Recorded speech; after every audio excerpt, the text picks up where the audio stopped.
Welcome back. We're going to continue with appreciation module, wrap it up with this third piece, episode 23. I'm going to tell you about a very moving experience with my first client, first workshop client, Ernst& Young. The way this came about is the dean wanted me to stay in the business school and the faculty didn't. And there were lots of reasons for that. So he organized a review of my class by the Dean's Advisory Council, chaired by CEO of Pepsi, Craig Weatherup. And the review went extremely well. I didn't speak, my students did. And at the break, three senior executives came up to me, two CEOs, and Joe Marie Danzig, who was area managing partner for Ernst & Young, and asked me if I would bring 4D work into Ernst & Young. So it was a Denver office. I liked her. I said, fine. And I did a workshop that went very well. After the workshop, I was in frequent contact with her, and she said she wanted to do something special to modify the culture in the Denver office. So she and I had a conversation, went something like this. Said the accounting industry is basically broken. There's mergers, companies or smaller companies are being bought by larger ones. People are doing their taxes at home with their computers. Revenues are falling. Partner opportunities aren't there. Young people aren't willing to work 80 hours a week, hoping to be a partner. It's just completely broken. So we would like you to do something for the Denver office. So I'm going to show you how the 4D system works as a system. This is one of its, I believe, one of the most important elements. So we have to think about something that will not be eliminated by the antibodies. So we start with the culture of the company or team or firm or whatever. So what color do you think an accounting firm is? Well, I think it's usually in workshops, I ask this question, people easily say orange. And I say on a score of 1 to 10, how orange is it? And people say 9, 10, and I jokingly say maybe it's 15.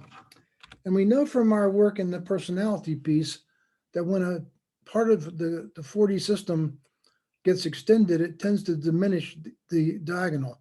Why is that? As people get increasingly bound up in what is logical and what is sensed, they lose sight little by little of what is intuitive and what is emotional.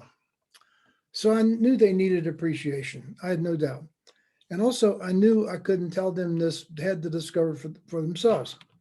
So I did a brainstorming session and we gathered the 20 top managers, most of them have been in the workshop.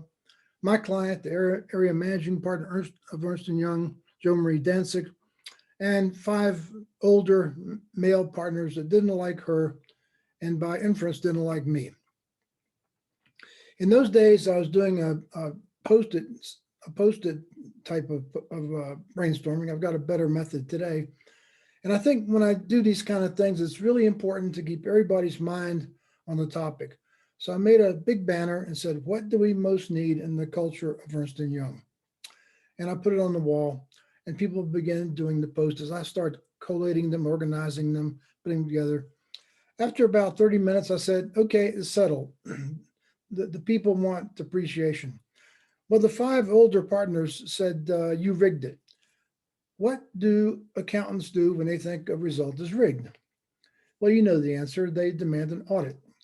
So they said, we think you rigged it. We want an audit. I said, well, there's about 500 Post-its on the floor. You can go down there and count them yourself, organize them yourself, and we'll go out for coffee.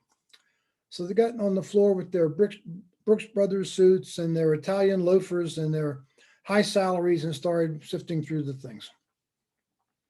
I come back about 20 minutes later and they're looking kind of upset. And I said, what's the matter? They said, you're right. They want appreciation. So most people who train this kind of work are very green and they're going to have a modality that matches their personality. So what they're going to say is appreciation doesn't count unless it's heartfelt, expressed personally, hopefully with a direct eye contact and a deep emotional contact, a handshake at least, a hug preferably, and maybe even a little bit teary moment. But that's not going to work in an orange culture. So you have to, this is where you have to match things to match the culture of the organization you're working with, not your own biased personality. So the HR director and I had become good friends, and she understood all this. She was in the workshop, and we came up with an orange system to match an orange culture. We got the idea of a three-part, it's called NCR paper, it's just a carbon paper, little form, and you wrote who you're appreciating, what you're appreciating them for, and who you are. The instructions were to then give one to the person that you're appreciating. The other two go to personnel, who will put one in your personnel folder and one in their personnel folder. So I said, when you give that form, you're going to hear other consultants likely tell you how personal it's got to be. If that works for you, do it. Okay. If it works for you to hand it to them and walk away, do that. If it works for you to put it on their computer screen while they're out to lunch, do that. Do whatever works for you, because we can't fight the tidal force here. We got to flow with it. So about a month later, the HR director called me up and said, Charlie, you won't believe what's happened here. The change is palpable in the air.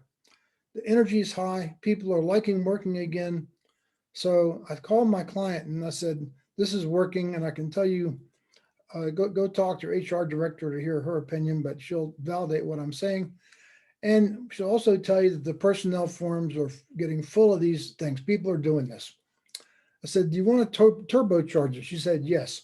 I said, so here's what you do. You announce that 5% of everybody's annual bonus, and that's a significant part of people's compensation in organizations like this, are going to be tied to participation in the appreciation program, which we will measure by the slips in your personnel folders, either as an appreciator or an appreciatee.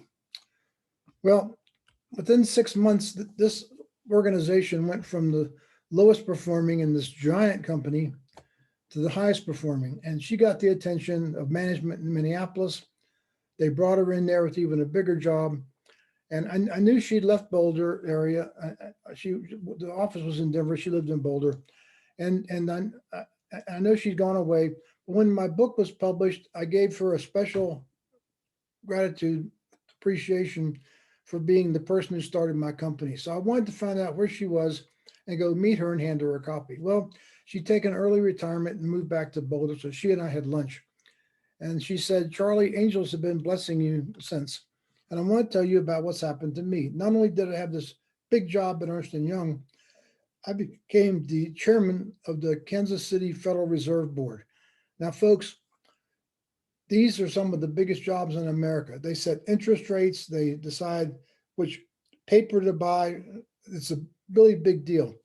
And she said, Alan Greenspan had to ask her permission to speak in her meetings. And she said that everything good in her life happened because of the 4D system and the things I had done with her. Well, so I don't know if that's true, but that's nice that she said so. What's the point of this? Appreciation is not just about tickets or making flight attendants feel really good and you at the same time, or being healthy and being alive. It's about business results. Okay. So, good friend of mine, FBI agent, went up to the World Trade Center after 9/11, and I said, what did you learn? And he told me this: many words were spoken into the ears of the dead that they yearned to have heard while they were alive. This is important enough, I'm going to say it again. Many words were spoken into the ears of the dead that they yearned to have heard while they were alive. So what's the takeaway here? Go begin habitual appreciation with people you care about right now. So it's a homework assignment for everybody in the workshop, and I will ask for some briefings when people come back. And they're very interesting. I won't tell you more about them now to not take time, but some amazing experiences and some disappointing experiences in that it's so rare that sometimes people think they're being manipulated. Well, anyway, so, I have a lot of engineers in my workshops, and an engineer raises his hand and says, Charlie, I don't need any of this. And I said, really? He said, yep. When I married my wife, I told her I loved her and will let her know if anything changed. Folks, I hope you understand this is just humor. So, what's really important is that clients carry on back in the workplace with this work. And one of the things they tell me they really like is to begin or end meetings with a set aside time for appreciation, spontaneous appreciation. And this works. A good friend of mine, Rex Jeviden, who I worked with many years on a very difficult flight project and became deputy administrator of NASA, told me after a workshop, he said, Charlie, I write thank you notes to employees when I'm flying in the airplane. There's nothing better to do. Think how powerful it is to get a handwritten note from someone in senior management. And celebrate team accomplishments. You see, one of our difficulties, I think, is that we talk about teamwork and teams, but we give rewards to individuals. I think it's almost universal, like John's Nobel Prize, which he magnanimously said didn't belong to him, but all the hundreds of people that helped build that complex mission. So anyway, the way I decided to do this was to ask the newest person in the division every year to go around and interview all the staff and ask them about their accomplishments over the past year. And it was amazing to see because don't we all do this? We take on a difficult problem, we work hard to address it, and then when it's solved, we go right on to the next one. So I remember a little anecdote. I worked with the proposal team for some years to win a $10 billion, really hard to win contract.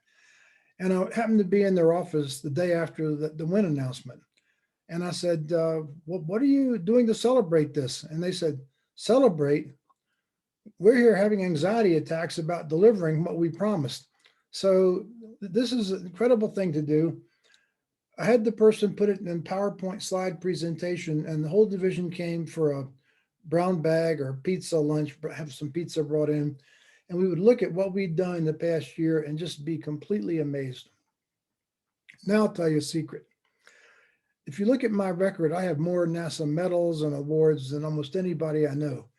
And here's how I did it. I would do this exercise right before my annual performance appraisal. So when I went to see my supervisor and about what I'd done, I had my secretary put this into a Word document. It's about 10 pages, plopped it down and said, you might want to peruse this. No one else did anything like this. And he was as shocked as we were. So celebrate team accomplishments. I think one of the great challenges is when I do a workshop with a team, how do they keep attention on the 4D after they're going back at work? You know, the demands of work come. And I think the best thing I know is to name a 4D czar. It's a term from Russian nobility. Hope it works for you. Someone who's going to keep your attention on it. If the team leader or top manager wants to do this, that's great. But if they don't, someone who is emotionally really excited about this, to keep reminding people about the action items, keep reminding them about the need to do TDA, remind them about the things they committed to do in the workshop, and keep them on it, kind of gently prodding. So now here's what the problem is, that you go to a workshop, you're going to walk out the door, you're all charged, your life has changed, but you're going to decline because of the forgetting curve. This is one of my favorite books by John Medina. It's called Brain Rules. And he says we forget 90% of what we learn in a university class within 30 days. That's with all the exams and all the studying. I wouldn't believe this, except when I went to study for my PhD comprehensive exams. I saved up my vacation time for 5 weeks for that, and I spent every day in the library studying. I had forgotten whole courses, not just the content therein. So this is real. So what's the antidote to this problem? It's repetition. So how did you learn the times table? If I say 6 times 7, can you not think of 42? Or how did the Japanese and Chinese memorize the minimum of 2,000 characters they need to read? They do it with memorization. Sports teams practice. Why? Because they need to make this memorization of these processes. Musicians practice. I saw a great solo concert by Itzhak Perlman, one of the world's greatest violinists.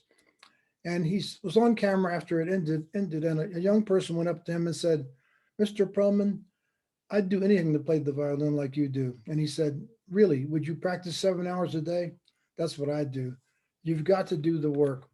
And the simplest way to keep this in your mind is use the team action items, have the 4Ds are, bring them up in meetings, and use the individual tools for yourself and the team tools every 3 or 4 months or so. And the action items and the team tools, let the 4Ds are push you to keep those front and center and do them.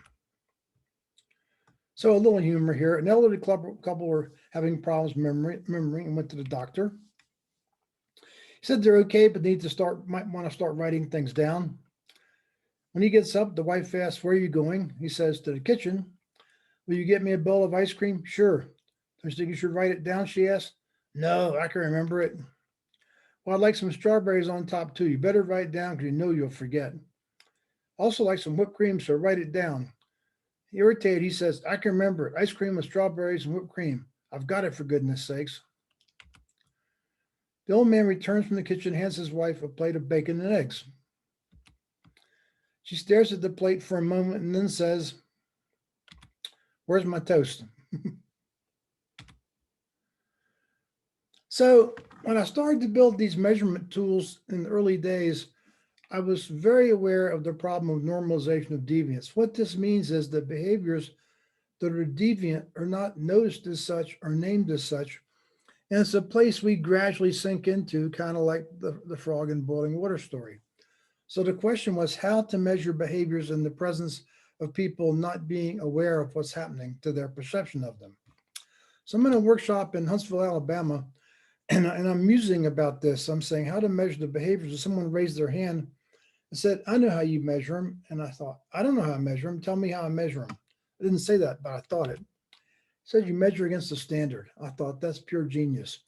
So the standard for appreciation is that it's a matter of habit and need to make this a daily habit, like brushing your teeth authentically.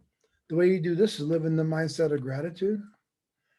Promptly, the thing fades in importance. Proportionally, make it match the value of their contribution. And specifically. So I used to shadow executives. So I'd followed them around for 2 or 3 days. And one guy, everybody that came into his office, he would pat them on the back as they left and said, "Good job." So I did a workshop with him in the room and his sort of 30 subordinates there. I said, "What's he feel like when he does that?" And they said, "We hate it." He looked completely shocked. He said, "Yeah, it just seems completely rote." So make it specific. So now we do an exercise that's related to the context shifting worksheet work to move situation to outcome. In the context of your situation, what are you grateful for? We do this work on the flip chart as always with brainstorming rules. Then people write their specifics. Then for our proposal team, as an example, I asked them, with regard to your customer and you're making this big briefing next week, what do you appreciate about the customer? And they said, nothing and nobody. I said, are you kidding me? You're asking them to pick you for what's going to be a 7-year joint activity, and they don't feel appreciated by you. And the room got quiet. And I took a stab because I'd worked with this team for a long time. And I said, what about the competitive process? What did you think of that? And they said, oh, they did that great. So here's what you're going to do. You're going to formulate in your mind how you're going to deal with this proportionately and specifically with your appreciation. And you're going to wait until the right moment in that half-day briefing to do this. You're not going to put it in view graphs. You're not going to plan it. You're going to wait, and the right moment you're going to do it. And so you're going to talk about the way it was fair, competent, even-handed. This will work because you're in there as a competitor, and they're going to be happy to see that you think it is even-handed. What are we doing here? Our old friend, cognitive bias.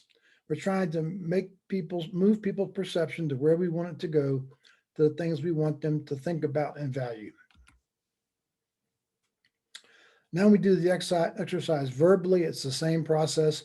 How to move situation to outcome, the group work, and then people what they're specifically going to do. And so I was working with a German provider some years ago, and I did her a lot of favors. I helped her do a workshop that I did basically for free, and donated my time to help her business get better. And I made my own way to Germany. So she had an opportunity to do some small things for me and did nothing. And so, and it happened on multiple occasions. When I got home, I emailed her and said, I don't understand. I did these things for you. And when these opportunities came, you did nothing, even though you could. And so her answer was, I felt my heart was bursting with appreciation for you. And I felt it so strongly, I didn't think I had to do anything. And I thought, boy, that's nonsense. So I asked myself, how about me? Are there people that I appreciate that I've never expressed it? And mostly I was thinking about people I used to work with at NASA, or people I only see occasionally, like my next door neighbor or my son who lives in Maryland. I don't see him very often. So I experimented with this. I wrote an email and I made a fairly general introduction to kind of give some context to it. Then I appreciated something very specifically about them. Well, the response was incredible. My next door neighbor said, in my whole life, I've never felt appreciated like this. My son emailed back and said, I've never appreciated you for being a model of character for me in my life. So, like everything in the workshop, experiment with it. I think it works really well. It's the optimum way to appreciate bosses, colleagues, so forth. So, attention to what you're grateful for. I think this is really worth taking your draft from your workbook, go home and put it on your computer, and sometime over the weekend, refine it and put it in a Word document. So the way my brain works is I do something, I edit a little bit, I do a little more. I can't go to the final state right away. I might wake up in the night thinking about something, next morning fix it better. Some people take this piece of paper and put it in their desk drawer. Some people hang it on the wall in their office. My favorite idea is put it on the bedstand next to your bed. What would it be like if the last thing you did every day was to go back and revisit what you're most grateful for in your life and sleep in gratitude? I think it's better than Ambien. Friends of mine joke that I like to say it's this simple. Well, it's this simple. People need to feel appreciated by you. It's foundational. So here's another thing to think about. The behaviors look like they're eight separate things. They're not. They're like eight facets of a diamond that are all about the formation of your character and your competence. So I think any behavior that's improved significantly improves the rest. For example, when people feel more appreciated by you, it's easier to feel included by you. So I would really make this a habit. And let me ask you, how do you respond to the Terminator? Not that Terminator, this Terminator. I'm playing a game with synonyms in English language. The Terminator is also the name from when the sun goes from dark to light.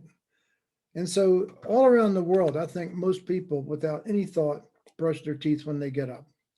Or if they don't, they do it when they go to sleep, but it's a daily habit. What would it be like to make appreciation just as much of a habit as that? And so you might start with a daily checklist to remind you. And your object is to throw that away after a while because it becomes automatic. And here's another really important thing. Ask others whether they feel adequately appreciated by you. So my clients do this. So particularly, I do so much work in China, and out of the blue, we'll be sitting there talking about something one-on-one, and they'll say, Charlie, do you feel adequately appreciated by me? And the answer is always yes, because if someone is going to be thoughtful enough to ask the question, they know they're doing it. And so I ask it right back to them. This is just so simple. So now we do a card check, thumbs up for the Zoom people, and we close out this module and go on to the next green, addressing shared interest. Hope you enjoyed this. If you like, subscribe to my channel. And with a little feedback, I'll keep doing these and more. So be safe and have a good day, and fun to be with you even remotely. Bye.